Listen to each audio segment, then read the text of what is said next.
और अब बात सत्य और तथ्य की।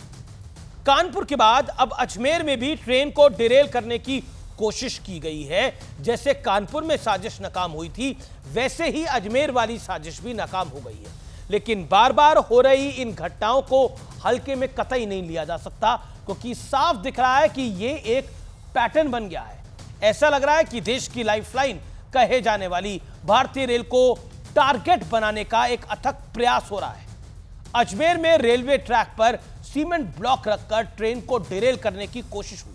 हालांकि तेज रफ्तार मालगाड़ी से टकराकर सीमेंट ब्लॉक्स के टुकड़े हो गए।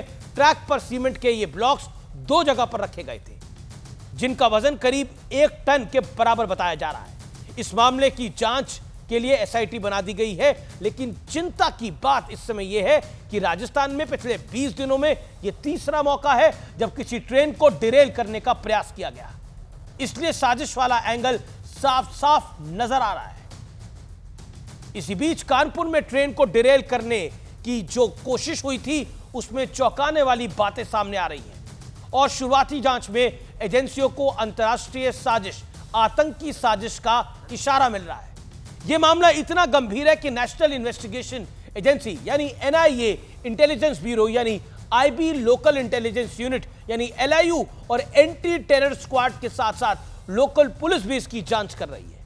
और एनआईए के सोर्स ने हमें जो स्पेशल खबर दी है, जो सोर्सेज के हवाले से खबर दी है, वो ये है कि उनके मुताबिक कालिंदी एक्सप्रेस को डिले करने की साजिश के पीछे खूंखार आतंकी संगठन आईएसआईएस के खुरासन मॉडल का हाथ हो सकता है। सूत्रों का यह भी कहना है कि इस आतंकी मॉडल ने 2017 में भोपाल रेलवे स्टेशन पर पैसेंजर ट्रेन में टाइम बम रखा था, जिसमें विस्फोट होने से पहले कई यात्री घायल हो गए थे। इसी मामले की जांच के दौरान आतंकी वारदात के तार बिहार के मोतिहारी से भी जुड़ रहे हैं। रेल हादसे के आरोपियों से जुड़े थे और इस पूरे खेल में दुबई में कारोबार करने वाले नेपाल के शमशुल खुदा नाम का व्यक्ति सामने आया था।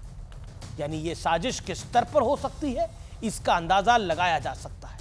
भारत में एक ट्रेन में आमतौर पर 1200 से 1500 लोग सफर करते हैं। ऐसे में अगर कोई ट्रेन साजिश का शिकार होती है तो सोचिए कितने लोगों की जान जा सकती है। इसलिए देश हित में हम सबको सतर्क रहने की आवश्यकता है और कोई भी आशंका होने पर सुरक्षा एजेंसियों को तत्काल अलर्ट करना आवश्यक हो जाता है।